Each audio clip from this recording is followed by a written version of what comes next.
వ్యక్తి. అతని మీద దేవుని యొక్క శక్తి, దేవుని యొక్క వరం ఉంది. ఆ సమరయ పట్టణానికి వెళ్ళి సువార్త ప్రకటించి అద్భుతాలు, ఆశ్చర్యకారాలు చేసి వాళ్ళందరినీ మార్చివేసి బాప్తిజం ఇచ్చి రెడీగా ఉన్నాడు.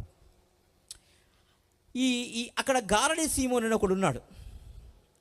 వాడు దేవుని మహాశక్తి అని పిలువబడుతున్నాడు. వాడి కోసం ఇక్కడ రాయబడుతుంది. వాడికి ఏం ఆశ కలిగిందంటే ఈ వరము నాకు కావాలని ఆశ కలిగిందంట. హల్లెలూయా.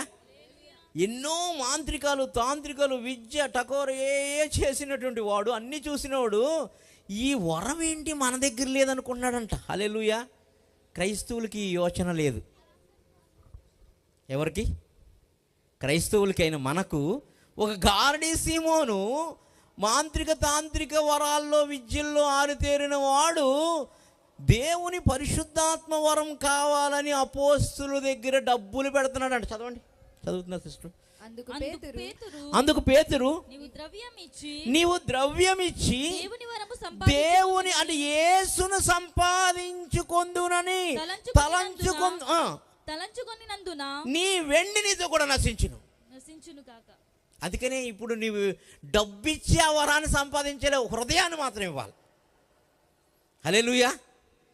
ఏ హృదయం? మోసకరమైన పాపిష్టి హృదయాన్ని మాత్రం ఇవ్వాలి. మన హృదయాన్ని ఇస్తే ఆ హృదయంలోనికి ఆయన ఆత్మ వస్తుందంట.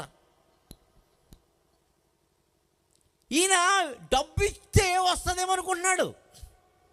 అందుకని పౌల్లో, పేతురులు కావచ్చు, అపోస్తులు కావచ్చు, వీళ్ళందరూ చెప్తున్నారు, మా బంగారం, మా వెండి, మా ఆస్తి పెంటగా ఎంచుకున్నామయ్యా ఆ వరం కోసం.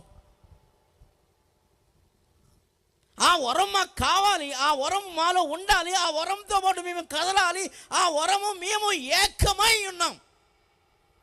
హల్లెలూయా. అందుకని యేసుప్రభువు కూడా స్పష్టమని చెప్తున్నాడు, తండ్రి నేను మీరు ఏకమైనట్టుగా వీరును మేమును ఏకమై ఉండలాగా వీరు చేయు ప్రతి ప్రార్థన నువ్వు ఆలకించంతే. ఏకమైతే కనుక ఆ ప్రార్థన ఆలకించబడుతుంది. హల్లెలూయా.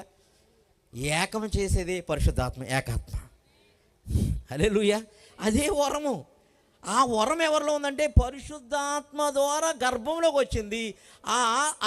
ఆ శరీరమే, ఆ గర్భము, ఆ ఆత్మే ఆ శరీరాన్ని 9 నెలలు పెంచింది, పోషించింది. హల్లెలూయా. ఇదే విషయం ప్రసంగిలో రాశాడు. గాలిని విత్తువాడు, గాలిని చూచు, గాలిని కనిపెట్టువాడు విత్తడు అని. ఏ గాలి